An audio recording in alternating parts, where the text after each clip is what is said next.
Assalamualaikum warahmatullahi wabarakatuh. Di sini saya akan menjelaskan cara instalasi dan cara kerja fiber optik. Sebelum masuk ke instalasi, kalian tahu gak apa itu fiber optik? Fiber optik adalah saluran transmisi atau sejenis kabel yang terbuat dari kaca atau plastik yang sangat halus dan lebih kecil dari sehelai rambut, dan dapat digunakan untuk mentransmisikan sinyal cahaya dari satu tempat ke tempat lain. Sumber cahaya yang digunakan biasanya adalah laser atau LED.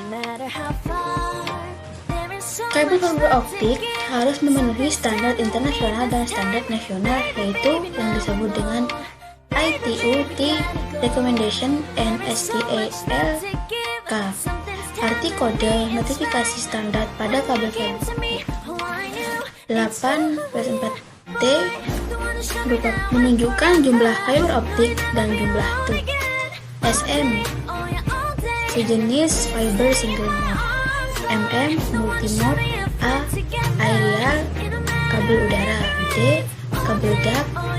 D direct bird atau kabel tanam langsung. LT loose tube atau tube yang berongga. ST single core straight tube atau tube tanpa rongga. SCPT single core per tube digunakan untuk kabel distribution.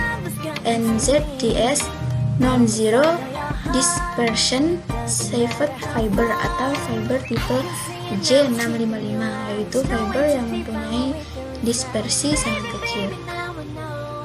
Contoh, jika pada kulit kabel fiber optik tertulis seperti gambar di bawah, 36 garis miring 3T SM DLT, maka dapat disimpulkan bahwa kabel fiber optik tersebut adalah kabel yang digelar untuk kabel duct dengan kapasitas 36 fiber 3 tube. Jenis fiber optiknya adalah single mode dan jenis tube-nya adalah berongga. Selanjutnya, cara instalasi kabel optik itu ada dua, melalui udara dan tanam. Yang pertama, kita mulai dulu dari instalasi kabel udara atau aerial cable. Kabel udara ditempatkan pada tiang telepon dengan ketentuan sebagai berikut. 1. Terbuat dari tiang besi dengan panjang 7 meter, 9 meter, dan 12 meter. Dipasang untuk dalam kota. Terbuat dari tiang beton dengan panjang 12 meter, dipasang untuk luar kota. Untuk pemasangan tiang, yang pertama, ditanam 1,5 bagian yang masuk ke dalam tanah. Untuk tiang besi dipasang fondasi penguat tiang dari adukan semen setinggi 30 cm. Yang ketiga, jarak antar tiang antara 40 sampai 50 meter. Yang terakhir, penempatan tiang jangan menutup akses jalan atau di depan gerbang rumah. Sambungan kabel udara ditempatkan di dekat tiang telepon karena mempermudah pemasangan, memudahkan pemeliharaan. Di dekat sambungan biasanya diberi spar kabel cadangan yang di loop agar tidak terjadi gangguan bending. Hal ini jika terjadi gangguan masih terdapat sisa kabel yang dapat disambung. Loop kabel ini panjangnya antara 4-6 meter. Cara pemasangan kabel udara pada tiang ada dua metode, yaitu cara gantung dan cara tambat. Yang pertama itu kita cara gantung, yaitu kabel digantung pada tiang dengan tidak memotong. Bearer digunakan untuk rute lurus dengan jarak kurang dari 50 meter. Peralatan yang dipasang pada tiang adalah stainless steel band, suspension clamp, stainless steel band.